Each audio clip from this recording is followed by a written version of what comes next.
والربانته دغح ما geeyo dhagaxna ma laha mee hubkii dhulbaante haddii dhulbaante dagaal ku jiraay inay iyagu galaan baa la rabaa waa la gelayna inay iyagu galaan baa la rabaa waa la gelayna laascaano wixii saakay cadow ku cadow bay nagu yihiin laakiinse haddii iyagu isku yihiin oo iyagu ka shaqaynayaan cidna kama fujin karno laascaano waxaa haystaa ma aha cid kale waa dhulbaante iyagu hadday iska kicinayaanna garbay ku helayaan waana ku heli doona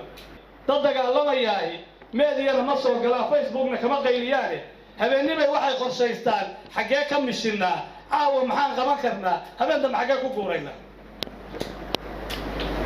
dagaal la galayaahina meediya ma yimaado dagaal qorshaysan dhulbaanta ha la yimaado hana galaan waa la garab istaagaynaa wixii tabar ah waana la garab istaagi jiray aniga laascaana waxaa ku dhintay warkii aniga koriga weynaa xaqiiqiya hadday saakay bilaabatay inaan ku dhinto diyaar baaba laakiinse waa inay iyaga ka muuqataa magaciinana dhowrta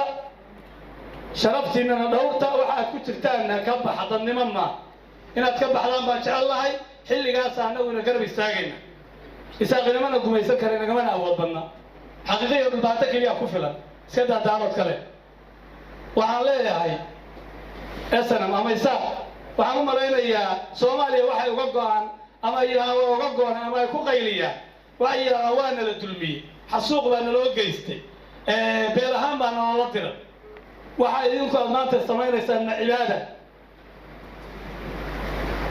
waxa tala idinku ka diideen ama diideen ama ku tala gasheen dhalashadiina inaad ku inkidaan Soomaalnimo ku diidaan ha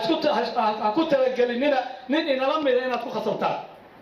nin inala mid inaad ku khasabtaan ku tala galinina ha ku tala galinina colaad Soomaaliya ku soo noqoto qabaayil la isu laayo inay dhacdo maanta ama ganacsi ha noqoto ama wada ha noqoto ama caafimaad ha noqoto ama guri ha noqoto ama nolol ha noqoto waa la wadaaga ka daaya dagaalka qabyaalada intaasna waxaan leeyahay beesha isaaq oo saakay gumaadka ama dhibaatada laascaana ka socota loo saarayo qoonada iyo siyaasiyiinta dhammaantood maalmahaana meediyaha haysata oo laga buuqayay waxaan aaminsanahay laftirkeedu inay tahay arrin la siyaasadaynayo oo Puntland laftirkeeda lagu mashquulinayo hadday dhab tahay maxaa hore laascaani uga dhici weydo loo geli waayo inta loo xirxirnaa waxaan kaloo ku leeyahay dhagax tuur iyo in qori maxaan ku dhagax la qaato Facebook intii la soo galo la yiraahdo dhagax baan qaadanay ma loo jeedaa waxbaan tuurnay